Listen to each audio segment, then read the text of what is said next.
Hi and welcome back to another quick guide. Today, I'll teach you how to set sleep timer on computer.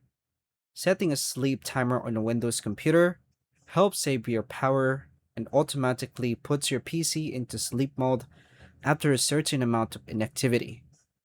Sleep mode keeps your work in memory while reducing power usage compared to leaving the computer fully on.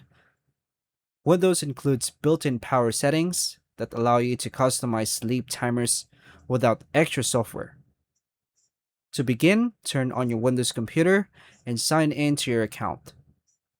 Click the Windows Start button on the taskbar. Then open the Settings application from the Start menu. Select the system category inside the Settings window. Click Power and Battery or Power and Sleep, depending on your Windows version. Locate the Screen and Sleep section in the Power Settings menu.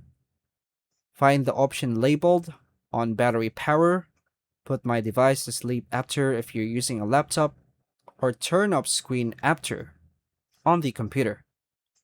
Choose the amount of inactive time before the computer enters sleep mode while on battery power. You can also choose from Make My Device Sleep After and Make My Device Hibernate After. Now, close the settings window after selecting your preferred sleep timer durations because Windows saves the changes automatically. Leave your computer inactive for the selected amount of time to test whether sleep mode activates correctly. Adjust the timer settings again if the computer sleeps too quickly or stays awake too long. Make sure important downloads, updates, or programs are saved before the sleep timer activates so your work is not interrupted unexpectedly. And that's all for now, folks. Thank you for watching.